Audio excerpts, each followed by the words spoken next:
Yang pertama, terbang ke Mekah secepat kilat. Suatu sore di pantai Bangkalan, Kiai Khalil ditemani oleh Kiai Syamsul Arifin tengah berbincang tentang pengembangan pesantren dan persoalan umat Islam di daerah Madura. Persoalan demi persoalan dibicarakan, dan tidak terasa matahari hampir tenggelam. Sedangkan Kiai Khalil dan sahabatnya tersebut belum sholat asar. "Kita belum sholat asar, Kiai," kata Kiai Syamsul Arifin. "Astagfirullah." Kiai Khalil menyadari kekhilafannya. Kiai Syamsul berkata bahwa saat itu waktu sudah hampir habis dan tidak mungkin bisa melakukan sholat asar secara sempurna. Kiai Khalil memohon agar Kiai Syamsul mencari krocok, sejenis daun aren yang dapat mengapung di air. Kiai Syamsul heran, untuk apa krocok itu? Bertanyalah beliau kepadanya. Kiai Khalil hanya menjawab dengan tersenyum sembari berkata, "Ya, kita pakai ini untuk pergi ke Mekah." Setelah mendapat krocok, Kiai Khalil naik ke atasnya dan diikuti oleh Kiai Syamsul. Beberapa saat Kiai Khalil menatap ke arah barat, dan tiba-tiba krocok yang dinaikinya melesat dengan cepat dan sulit diikuti pandangan mata. Sesampainya di Mekah, azan sholat asar baru saja dikumandangkan. Setelah mengambil air wudhu, dua kiai besar itu segera menuju shaf pertama berjamaah di Masjidil Haram.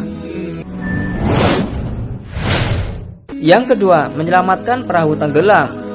Karomah lain dari Kiai Khalil adalah kemampuannya membelah diri. Beliau bisa berada di beberapa tempat dalam waktu bersamaan. Pernah ada peristiwa aneh saat beliau mengajar di pesantren. Saat berceramah, Kiai Khalil melakukan sesuatu yang tak terpantau mata. Tiba-tiba baju dan sarung beliau basah kuyup. Para santri heran, sedangkan beliau sendiri tampak tenang seperti tidak terjadi apa-apa. Kemudian beliau masuk rumah ganti baju. Beberapa minggu kemudian keanehan itu terjawab. Pasalnya ada seorang nelayan sowan ke Kiai Khalil. Dia menyampaikan terima kasihnya karena saat perahunya pecah di tengah laut ditolong oleh Syekhona Khalil.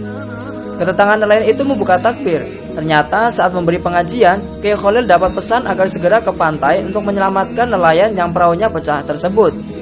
Dengan karomah yang dimiliki, dalam sekejap beliau bisa sampai ke laut dan membantu si nelayan itu. Yang ketiga, pencuri timun tidak bisa duduk.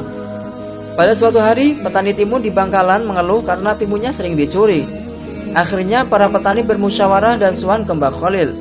Sampainya di rumah Mbah Khalil, salah satu petani menceritakan kejadian timun dicuri dan meminta Kiai Khalil untuk mencarikan solusi penangkalnya.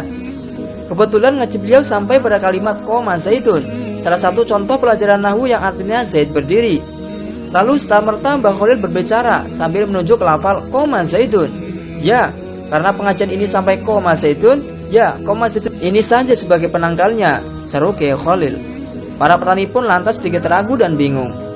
Keesokan harinya, betapa terkejutnya mereka melihat